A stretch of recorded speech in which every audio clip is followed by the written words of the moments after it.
Hello, good people, and welcome to Hillbilly Cat History, where today we're in January 1956. We're going to be attending a recording session and hopefully buying a motorcycle if we've got enough time. But we're going to start that as soon as we come back from this song. Hi, City of Angels girl. Thank you for coming. Appreciate seeing you here. This is The Line Between.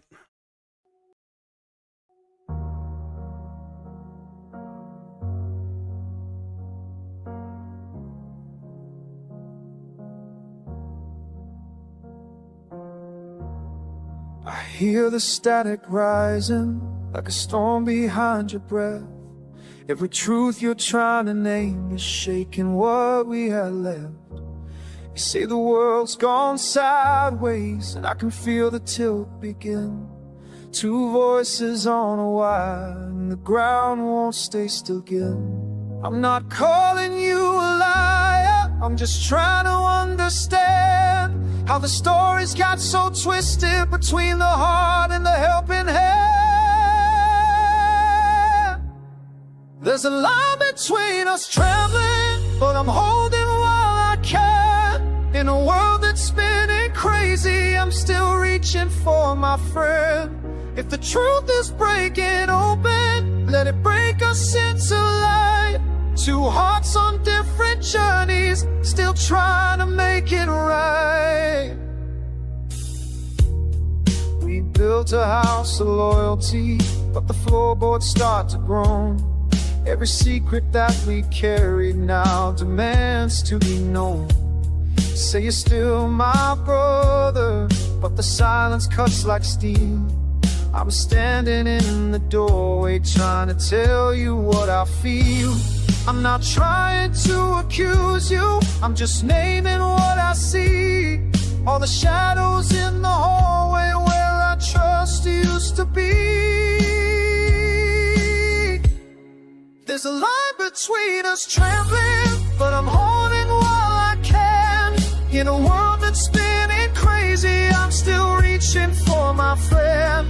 If the truth is breaking open, let it break us into light.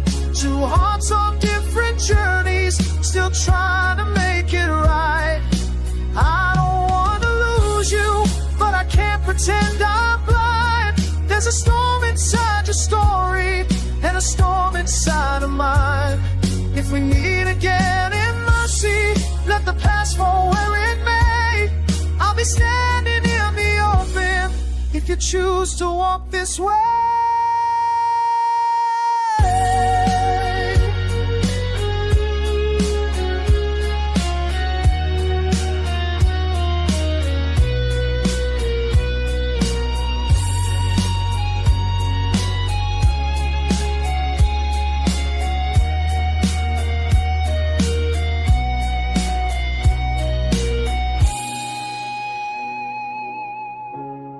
There's a line between us trembling, but I'm holding while I can. In a world that's spinning crazy, I'm still reaching for my friend. If the truth is breaking open, let it break us into light.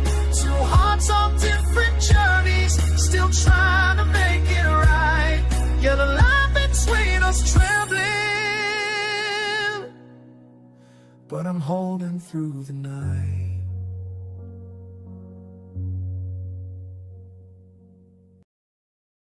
Thank you for gathering here at Hillbilly Cat History, where we remember together and listen for the echoes.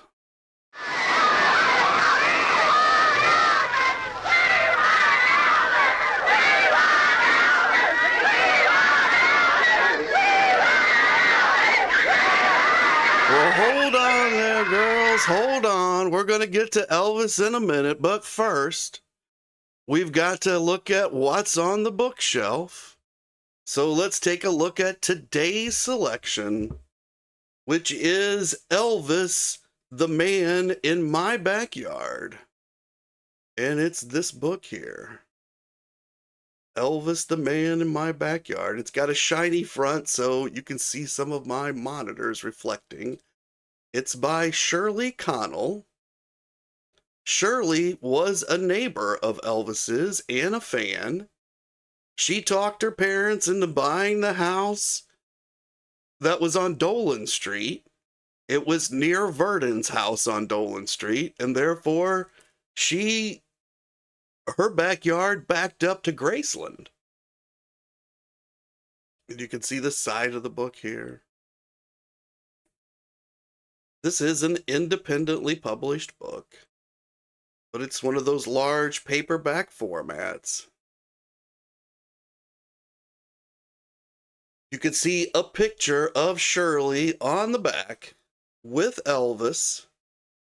I believe they're not at the fairgrounds, but she went to the fairgrounds with Elvis, and she tells some of those stories here.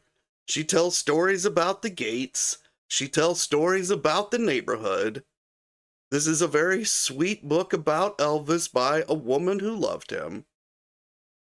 What a wonderful time I had with the man in my backyard. Thank you, Elvis. And you can see Shirley. Let's see if I can get her in here.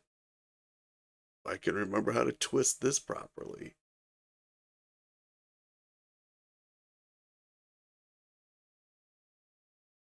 And she's got a couple of interesting pictures in here, but let's start with her dedication. It says, I have several dedications for my book. The first one is dedicated to my mother and daddy, because without their understanding and love for me, I would not have been able to do the wonderful things I did. I have a special dedication to Tracy Gower. She was my sounding board. She was my confidant and my dearest friend, who I met in October 1973. We spent a lifetime together in a few short years. I lost her March 10th, 2009. Life will not be the same for me without her. I will always love and miss her. Tracy, this one's for you.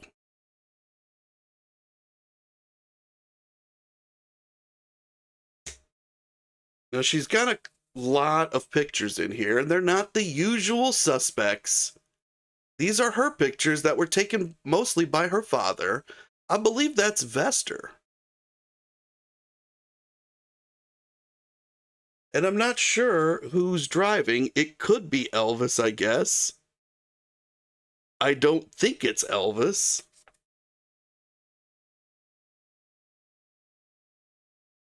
But it just says that it was taken by her cousin. So that one was not by her dad, but most of them are that are in here. She reprints some letters, so that's very interesting as well. And this particular copy, it has this dedication to me. My best always, Shirley Connell, August 12th, 2021. Which means I have to correct an earlier story about when I met Donna Presley. It was 2021. I think I said it was 2017, but luckily Shirley dated this, and I met them on the same day. So Shirley has now actually given me the day that I met them, August 12th, 21, because my own memory wasn't that good. And so that just kind of proves what I'm saying, that people are not good at remembering facts and dates and such. Hi, Anna. Thank you so much for coming. Appreciate seeing you here. Hi, Big Money Mike. Appreciate seeing you here, too. So that was just a quick look at Elvis, the Man in My Backyard. If you want to read a wonderful, sweet book that doesn't have any terrible stories about Elvis, I mean, this is a good one. It's not the most intimate look at Elvis ever, because she wasn't part of the inner circle. She didn't live inside Graceland, although she went in a few times. She was at some of the gatherings and such. Elvis knew her personally. He talked to her by first name. So that's, I'm not exactly sure how you could get it. I got it from her while I was there. I'm sure there's some way to order it. I'm not really even sure about how Shirley's doing right now. So if you've seen Shirley in the last year or so, put it in the comments or the chat and let the rest of us know. She was awful sweet and nice to me. Hi, Jen. Thank you so much for coming. Appreciate seeing you here. So now let's spiral back into 1956, which is what we're looking at right now. And we're in January, but we're going to ask ourselves, who was there? You know, who was with Elvis during this time? Well, we know the band was there. It's Scotty and DJ and Bill. And we know that Colonel Parker's in the mix now. Sam Phillips is out. We know because we saw the letters that Steve Scholes is involved. He's the RCA guy. Who else is around?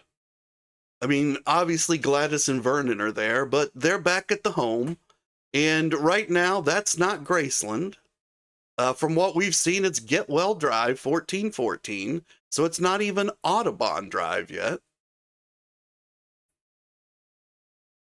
But there's a guy that's hanging around right now with Elvis. He's driving him places. As we've seen, Elvis has quite a schedule. He's got a lot of places he's got to get to. And this is Red West. And this is a picture from 1956, although it's going to be later in 1956. I don't know the exact date, but you can see Elvis is fueling up, putting some food in the old belly. And it looks like Red's probably already eaten. Red looks a little bit worried. Maybe he's waiting for somebody to come and get him. That would happen sometimes during this period. There'd be some jealous boyfriends and husbands come by looking for Elvis. And Elvis, he's wearing an all-white button-down shirt.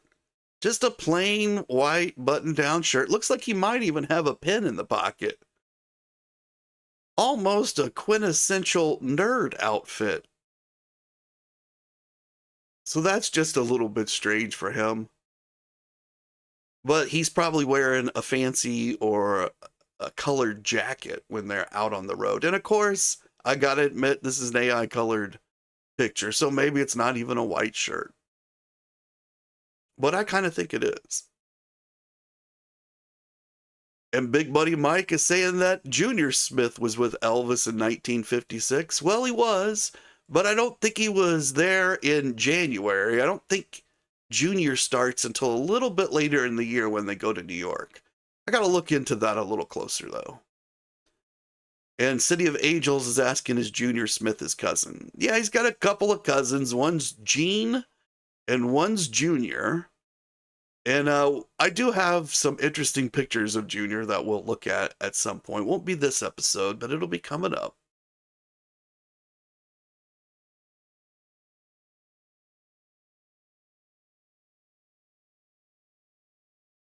This is a handkerchief that's going to be for sale at some point in 1956. The Colonel, now that they've got the national stage, he's able to get these merchandising deals running.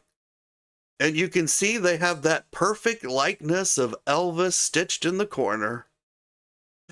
If you think that's a perfect likeness, let me know. If you think it's far off, let me know that in the chat as well.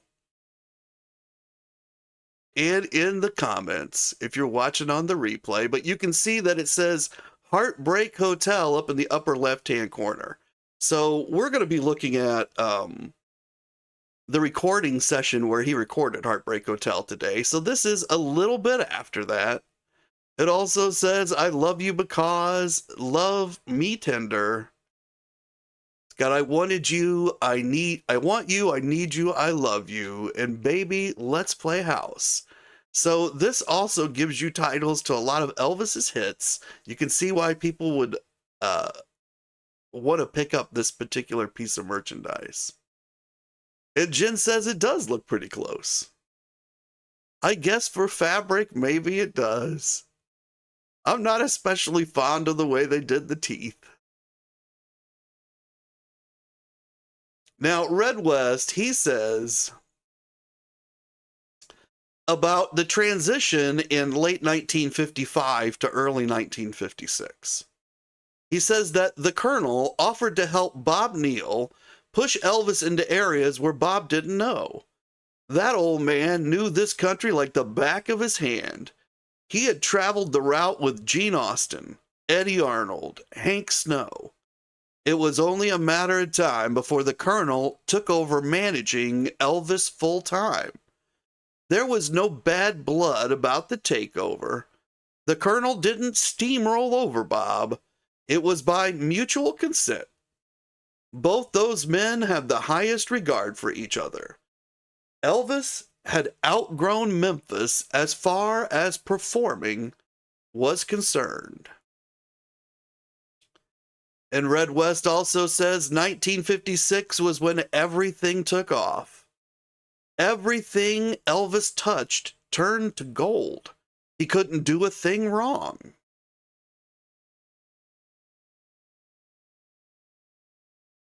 And City of Angels Girl is also mentioning Billy Smith. So the difference between Billy and Gene and Junior is really age. Gene and Junior are older. They're also from a different Smith family. They come from another brother of Gladys, and Billy is Travis's son. Billy's got an older brother named Bobby that would be more in the mix with Gene and Junior, but he'd still be a bit younger than them. And Junior went off to Korea and fought in the war. Gene is exactly Elvis's age. And Billy, I think he's about 8 years younger. And Big Buddy Mike's saying that he really digs the Elvis portable record players that came out in 56. I know the ones you're talking about. Yep. And that helped to sell the records. So he wasn't just selling records, he was selling record players too. It's kind of crazy. And Big Buddy Mike saying that June Carter is around in 56. She is, along with the rest of the Carter family, and Elvis is performing with them at some places, but they were also performing together in 55. And City of Angels is saying that she heard that June was with Elvis. Elvis had a thing for June. I think they went out to eat a couple of times, or they were in some way in some association that some would call a date. I'm not really sure that Elvis ever truly dated anybody in the sense that we think of after he became big, because it just became nearly impossible for him. But he did break into June's house one time, but that's a whole different story. And she was already married, but it wasn't to Johnny. Red was there. It's around this time period, but not a story I've got prepped for today. And here's Red and Elvis also in 1956. They're looking pretty cool. I believe this is later in the year, probably during the Hollywood time. But Red says that Elvis never took advantage of who he was. But just around the year 1955 to 1956, which is exactly the moment we're talking about, Red says that at that moment, there was a gradual change. Now, this is kind of interesting that Red's mentioning this, because he also indicates there was a change sometime in the early 70s, right?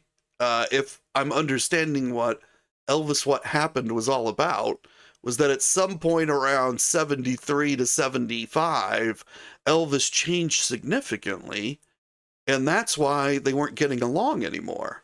But Red's indicating here there were changes way back in 55 to 56.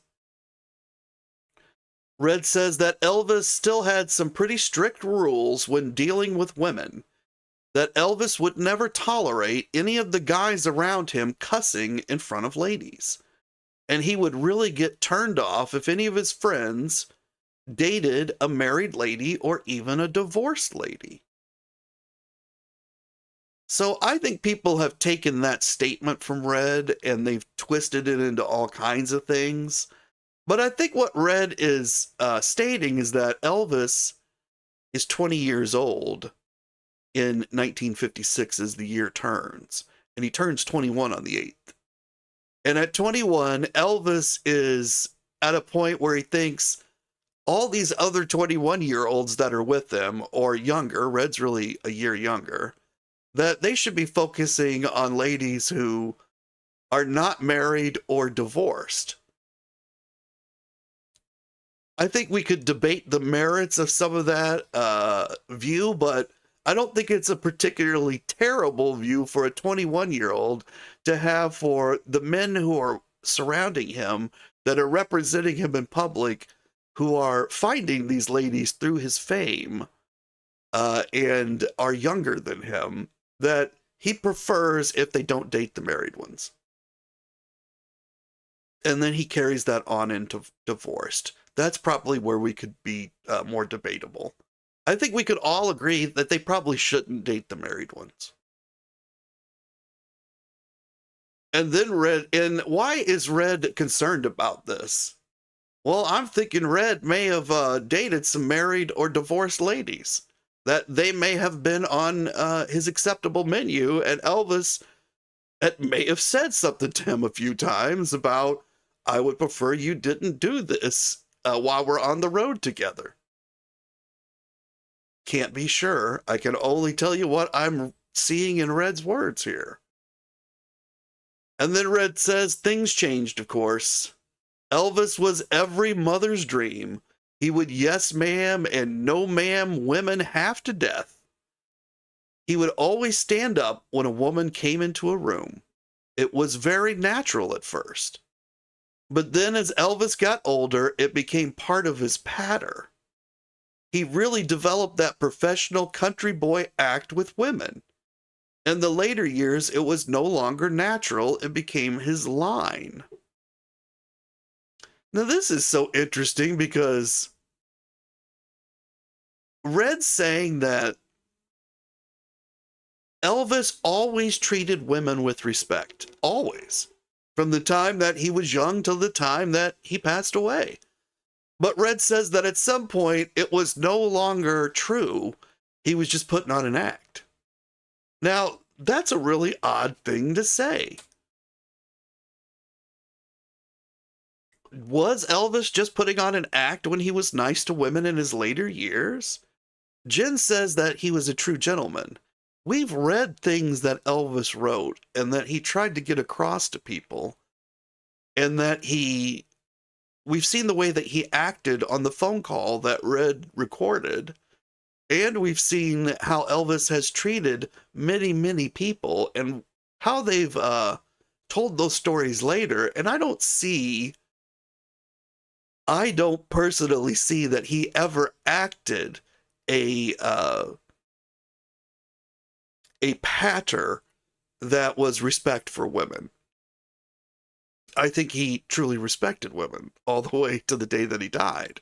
I think perhaps Red stopped respecting women at some point, and he assumed Elvis had the same feelings, the same way that he assumed Elvis was taking drugs for the same reason he was, and the same way that he felt Elvis wasn't having fun anymore, the same way that he wasn't having fun. That's what I think Red is saying, but I can't be sure. And Gunn says, what does Red know?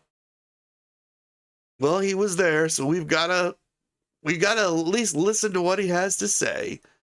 But this is part of what he wrote in anger.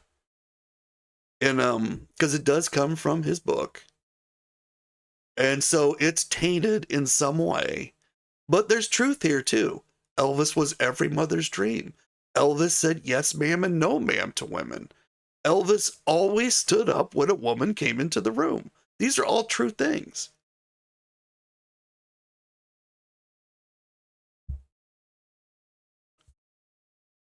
And then Red says towards the end of 1955, which is just before January 1956 that we're looking at,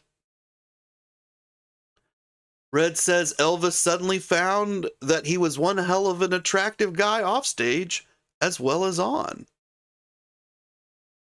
And City of Angels Girls points out that Elvis was wise not to date married women or divorced ones.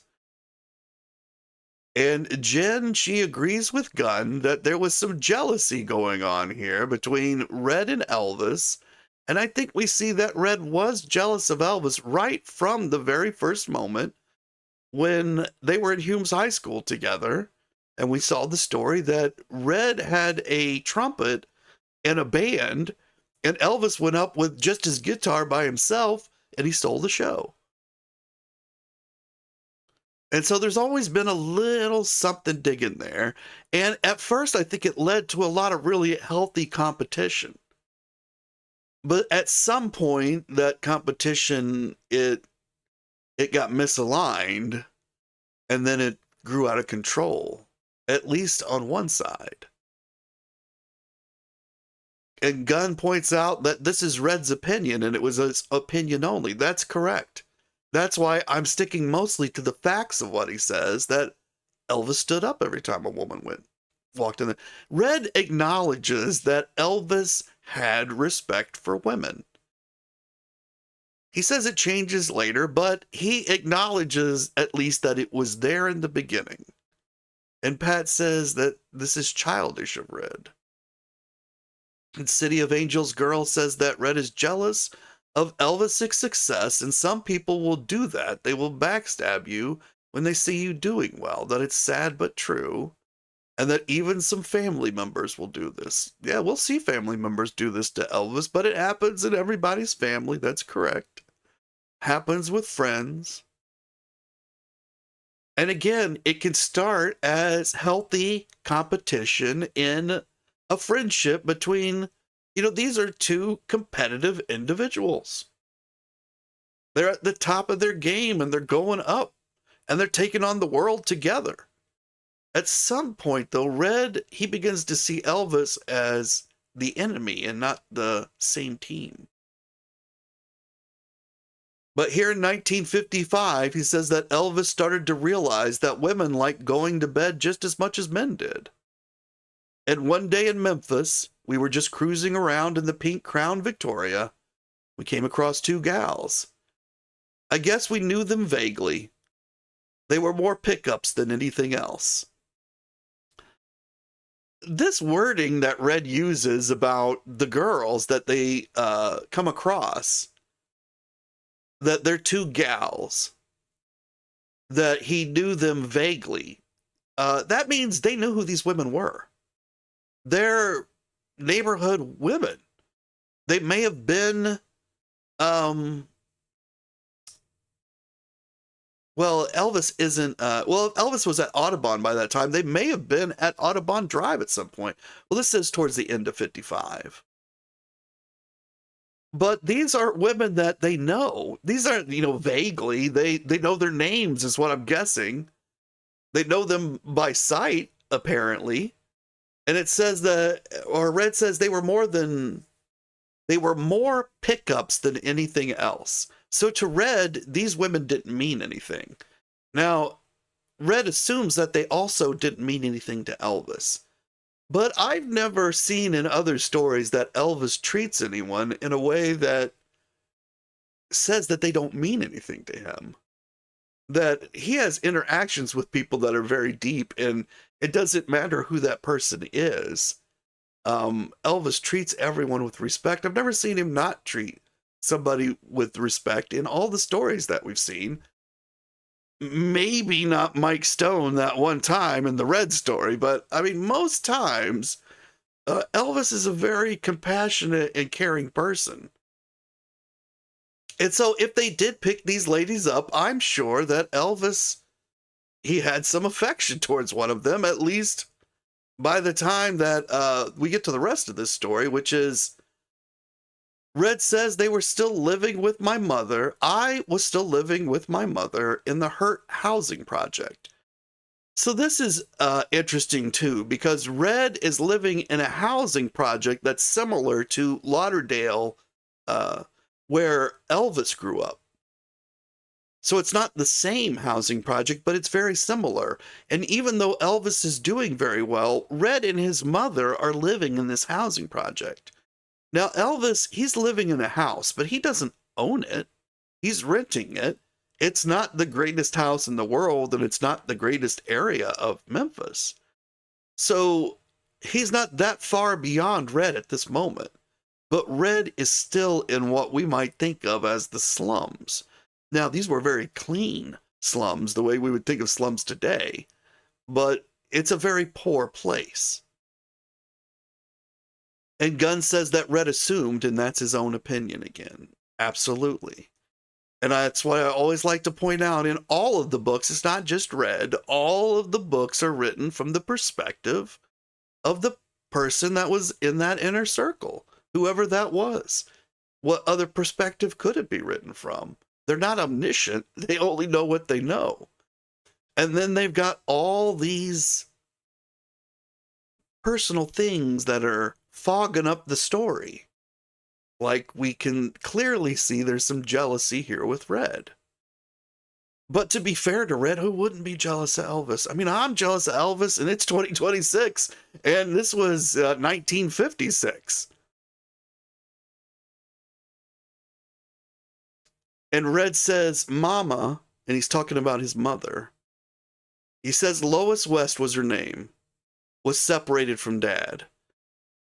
So there's a fracture in Red's family, and his mother, she lives by herself with Red, but without a husband, in this housing project.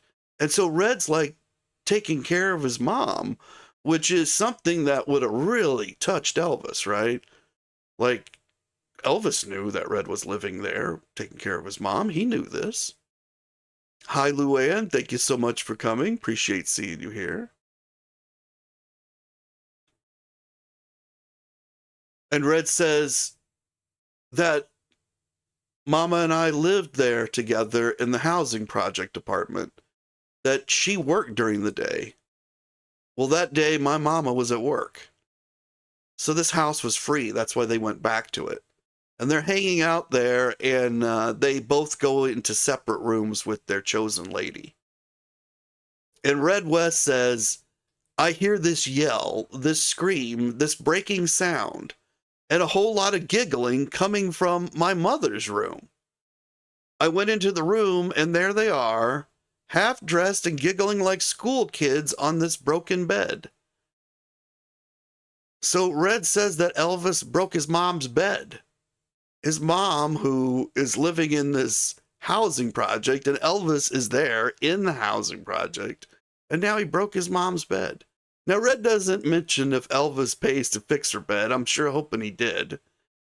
And he doesn't tell any more of this story. That's pretty much where it ends. But it's a Red story about 1956. Hi, Tori. Thank you so much for coming. Appreciate seeing you here. And so Red he puts some more assumptions into the story, but the facts are they're half dressed. They were probably making out on this bed. It falls apart. Red was doing similar stuff over in his room. But the really important part is that his mom lives in a housing project, and so does Red. You know, these are two young, rambunctious boys, but Red lives in a housing project, which is where Elvis came from.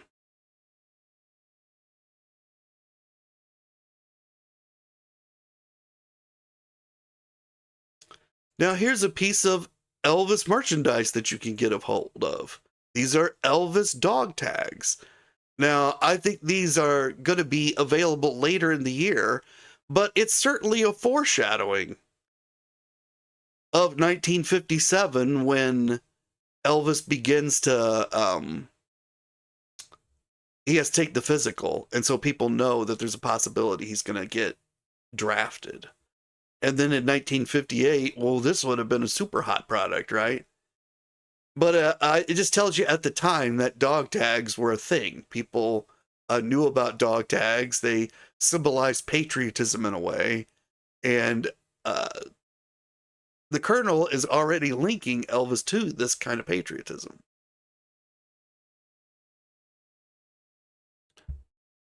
Now, there is a number on here, so I could be wrong about the date on these things. That could be Elvis's actual service number, now that I'm looking at it. And that would date this later into 1957. So I could be totally wrong about if you could get this in 1956. But if you couldn't, it's coming. Now, who is this guy with the guitar?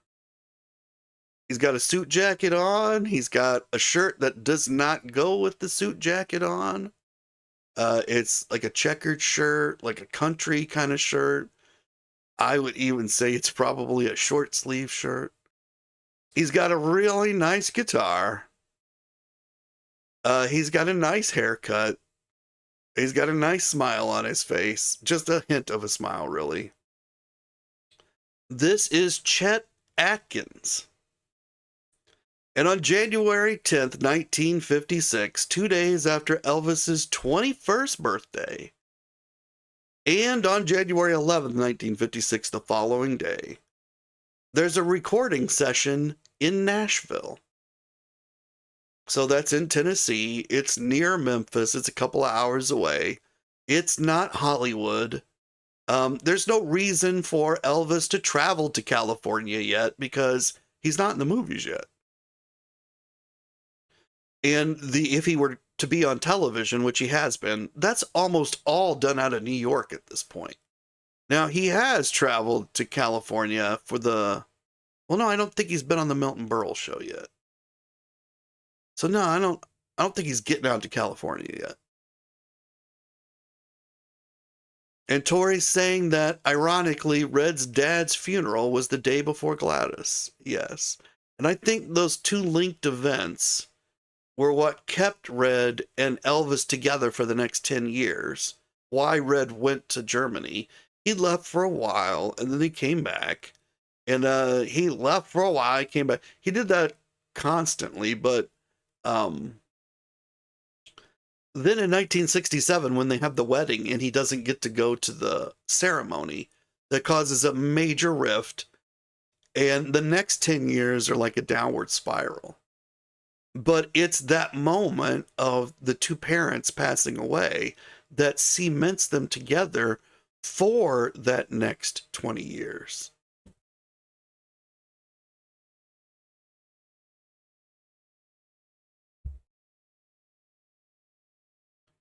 So they're having this recording session, and Steve Scholes has set up this session. He's RCA's top executive in Nashville. We saw some letters from him that come out of this session because they're going to record a Heartbreak Hotel, and he ends up sending a letter to Elvis saying, hey, we're putting out Heartbreak Hotel at the end of this month.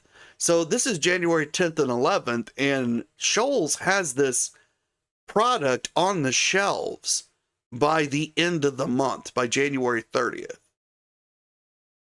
And he doesn't just have it on the shelves. He has it on the shelves all across the United States.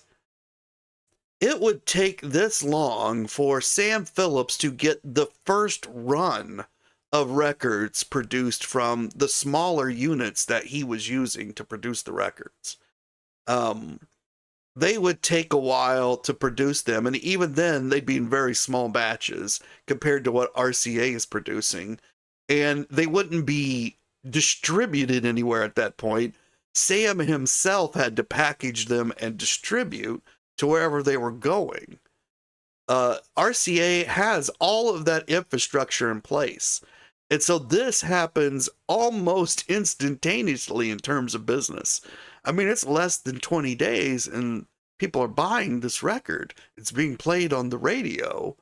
It's getting huge numbers. It sells more than 1 million copies. So that is Steve Scholes' genius. That is what he's able to accomplish. And he's only able to accomplish that because he has the massive machine behind him, but the machine doesn't run itself. It has to have an incredible manager, and that's what Steve is. But Steve, he's under a massive amount of pressure because he talked RCA into paying $40,000 to buy out Elvis's contract. And that was not only the most anyone's ever paid for any artist contract, which makes it seem like a crazy idea. It's the first time that RCA ever bought any artist contract. They don't do that. That's not part of their negotiating tactic. They don't respond to negotiations to buy contracts. That tells you something about Colonel Parker. That's who Colonel Parker is. He smashed through the wall that RCA had put up that said, we'll never pay for an artist contract. And he made them pay more than anyone had ever paid for any artist contract. That's a feat. That is a business feat, and it's connected directly to Elvis. And it's because of the faith that Colonel had in Elvis. Elvis was not proven. He was popular in his area, popular regionally. That is not proven success. But RCA, once they went in, they went all in. And Steve, he started that machine running. Steve's career and his reputation were riding on Elvis. If Elvis messed up this first recording session, it was not going to be good news for Steve. Steve's job was on the line here. These other executives at RCA, although they would happily share in any profits that Steve's efforts bring to them, they would just as happily rip Steve to shreds and throw him out if he loses any money for them, because it won't be their fault. They have plenty of other things that will be their fault. All of these executives are in the same boat that Steve is, just not with Elvis. They've all got their own little things going on. So if you could focus all blame on Steve for a while, they'd happily do that. So Steve, he's in a lot of trouble, and he has a massive amount of faith in Elvis. But that's the pressure that's riding on Elvis. These incredible expectations that no one's said outright to Elvis, but he's a smart man. Even at 21, he knows what's going on. And he knows that if he takes this chance he's got in this recording studio, this is the first one to show RCA what he's got. If he walks in here and he just messes the whole thing up, well, that's not going to be good for his career either. Massive, massive amount of stress on everybody involved in this. Elvis, Steve, the Colonel. Now, who's not got as much stress on them? Well, that would be Bob Ferris. He's the engineer that's going to be running this particular production. So he has his normal amount of stress. He's a engineer for RCA. This is what he does. We got Scotty Moore, Bill Black, DJ Fontana. I'm sure they're a little nervous, but I don't think they feel anything near the pressure that Elvis does. If all of this just goes terrible, they're not really any worse off than they ever were, and they didn't sign any of these contracts. Their name's not necessarily going to be attached to any failure. It's also not going to be necessarily attached to any success. That's something they don't particularly like, but they're not opposed to not being attached to failure.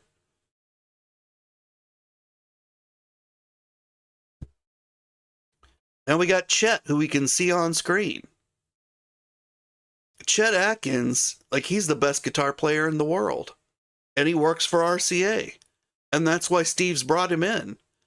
Chet works at Nashville. Steve knows Chet's there. Steve's bringing in the big guns. He says, sure, Elvis has got a band. We're not taking any chances. Chet, bring in the studio musicians.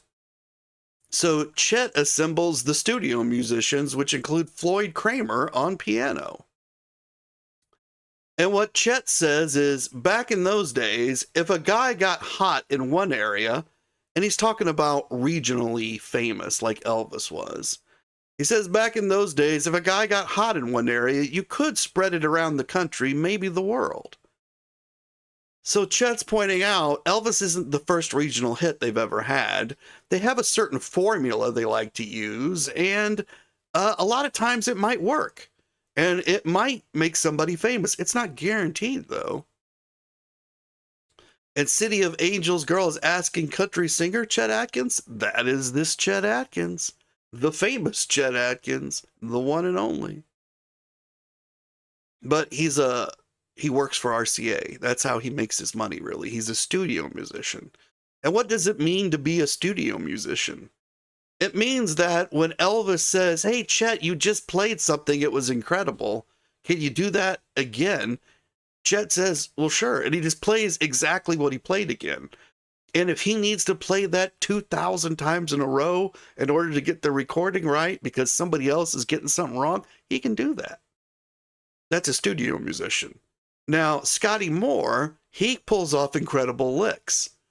But if you turn to Scotty and say, Scotty, that was incredible. Can you do exactly that in the next take? Scotty will say, sure, and he cannot do it. He will not get that take. He will not get that lick the same. Now, there's nothing wrong with that. That brings a kaleidoscope of possible cuts to the music, which in today's world is far more valuable than doing it perfectly the first time. But back then, because of the recording technology, you didn't want a kaleidoscope. You wanted exactly what you wanted, because this recording time is very expensive. And Chet, well, he can listen to what Scotty does, and then when Scotty can't repeat it, Chet, even though he never played it, he can repeat it perfectly. That's what a studio musician is, and that's why Chet makes his money. And Chet says, Elvis was already so big in East Texas and Louisiana, you couldn't get him off stage with a fire hose. We knew. And this we knew is Chet and Steve knew that they had the fire to make a massive hit on their hands. And that some of it was going to be due to Elvis, but some of it was going to be due to them. And they had to handle this right. That any failure here in this recording studio, they're going to have to take their blame for it because they know they've got the raw talent to make something out of this. And Chet says, Mr. Scholes, he really stuck out his neck when he bought out Elvis's contract, because if he'd flopped, he'd have been fired in a minute. So Chet understood the stakes that were on the line. They weren't necessarily for Chet, but they were for Steve, and he respected that. He respected that Steve thought so highly of this Elvis kid that he would do that. Now, Chet talked to Elvis, and he asked him who he wanted as a backup singer, who he wanted to be his backup singers. And that must have tickled Elvis to death. Backup singers like that, that's not something that happened at Sam Phillips at Sun Records. Backup. See, he's got studio musicians, he's got backup singers now. And Elvis says, well, if I can have anybody, I want the Jordanaires. Well, again, this is Elvis's first gig, and Steve and Chet are taking this seriously, and there is a possibility of failure here, so they've got to hedge their bets. So what Chet does is, there's a new group that's been recently signed by RCA. It's a gospel quartet. It's the Spear family. So in order to use these already contracted players, Chet has Ben and Brock Spear come to the session, and Gordon Stoker from the Jordanaires. He's the only one from the Jordanaires. And so they don't have a quartet. They just have 3 voices. That cuts down expenses by 1 voice. That Steve's probably liking that, Steve Scholes. They've got 2 guys that they probably already have a contract deal with for how much they're making Ben and Brock. So maybe this isn't costing RCA anything, or at least it's a possibility to get Ben and Brock out there and into the public and help their own record sales. There's some kind of business arrangement there. And Elvis, he goes along with it because it is his first time, and he recognizes people are putting a lot of money into this. They're putting a lot of faith into it. And, you know, he can't come in here and dictate everything because there's just too much teamwork going on. And he needs that teamwork.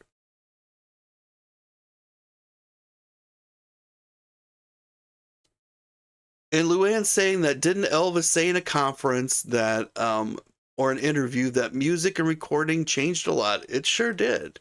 And I believe he did say that. And City of Angels Girl is saying that she thinks the Jordanaires were singing with Patsy Cline at the time. And Gunn saying that as young as 21, Elvis already had so much responsibility on his shoulders for himself and the people around him. Such pressure. Yeah, this is his gig. Now, a lot of that is being handled at this moment by Steve, the Colonel, guys like Chet right here. I'm sure Elvis is extremely appreciative of that. And that's why he's not pressing them. We got to have all the Jordanaires. You know, Elvis understands we got to have a hit first. We come out of this thing with a hit, everything's going to be wide open. He can push more on the next one. But I mean, he's got Chet Atkins. He's gonna be playing on the records. Elvis recognizes that he's already been blessed. Chet Atkins.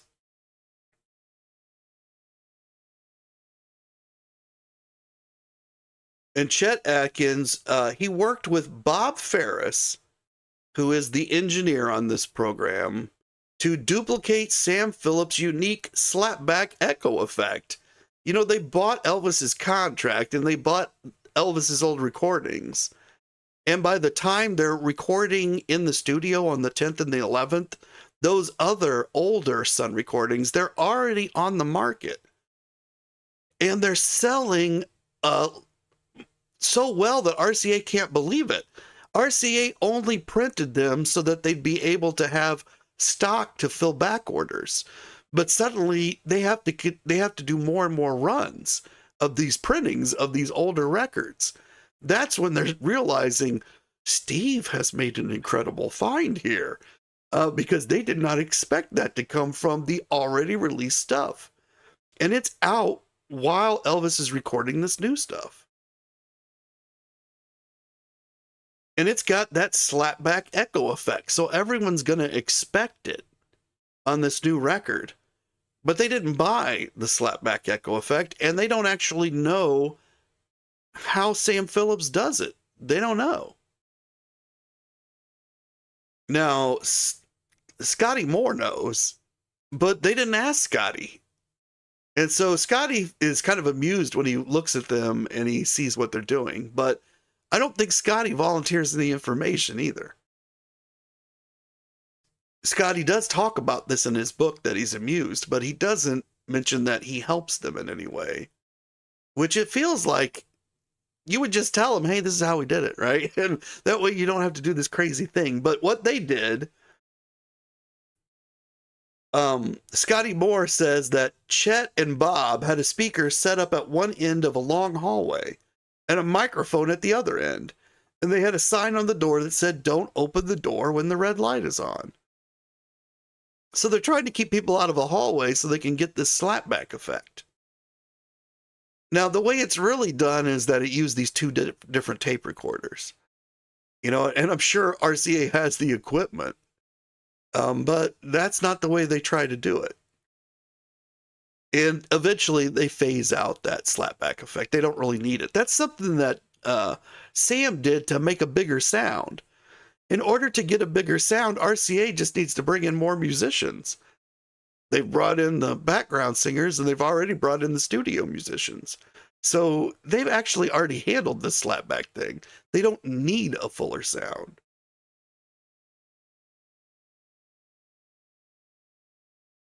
And Gordon Stoker, he says, hang on just a second here. Gordon Stoker says that Chet Atkins didn't think Elvis would be around long. Chet said, you know, we've signed this kid from Memphis, but you know, he's a passing fad. That's the way that Gordon remembers it. Now, I've noticed that Gordon tends to remember things in a negative light. He's kind of a glass is half empty kind of guy. I just get that impression from many, many things that I've heard and read from Gordon. And I've found that his stories don't always match the facts of the moment. They're very emotional, and they have a lot of emotional feeling to them, like Elvis is a passing fad. Now, does that mean that Chet didn't say that to him? I think Chet might have said it to him, because here's what Chet says.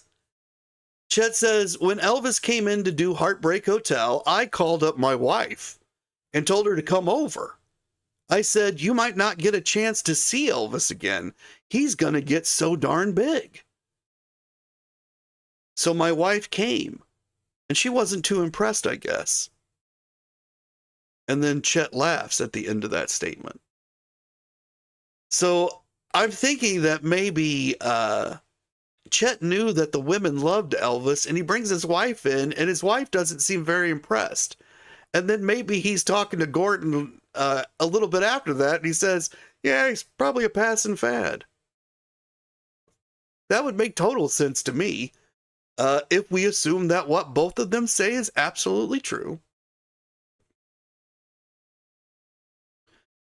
And Chet Atkins, he gave some advice to Scotty Moore, because Scotty wasn't a studio musician, so he was scared while he was in here.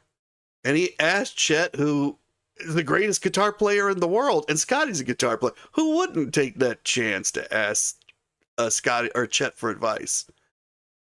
And he asked him, how do you think I should play this, or something like that? And Chet says, man, I'm just playing rhythm. Just keep doing what you've been doing. So Chet's not there to clamp down on anybody. He's there to open up their talents. And that means he's not going to dictate to them what they should do.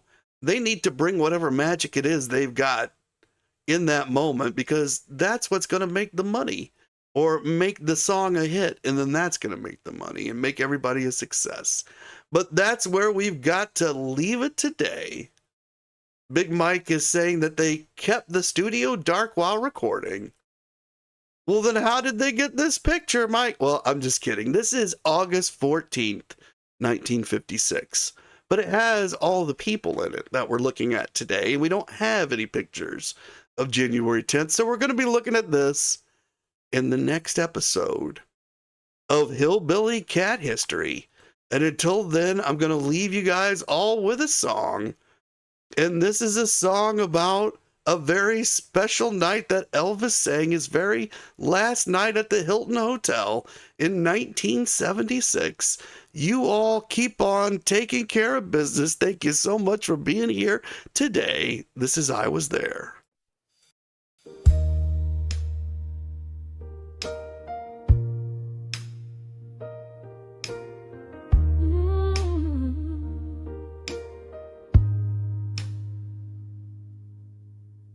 Midnight lights, rhinestone fire, Arabian suit burning with desire. He hit the stage like thunder rolls, Vegas shook and the story unfolds. Charlie's birthday crowd went wild. He cracked a joke then sang with style. But just before he sang Hurt So Weak, he stopped the show and made us weep. He gave away his heart, not just a song. Diamonds and gold where the love belonged. Rings and shades from the man backstage. He healed the broken, he lit the flame. Oh, he gave away his heart, and I saw it all that night.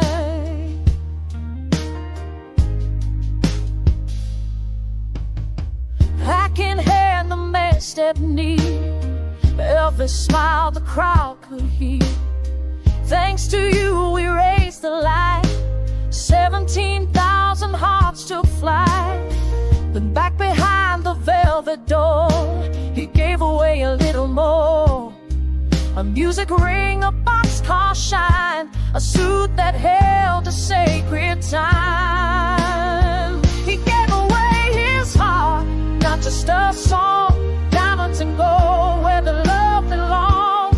Rings and shades from the man backstage. He healed the broken, he lit the flame. Oh, he gave away his heart, and I saw it all that night. Didn't need applause to know his worth. He gave away his soul in Vegas birth. Not just a king, but something more. A man who knew what hearts were for. He gave away his heart, not just a song. Pieces of love where the brave belong. Ritual gifts from the man backstage. He saved the hurting, he lit the flame. Oh, he gave away his heart, and I'll never be the same. I was there, I saw the rings, I saw the light. He gave away his heart, and it burned so bright.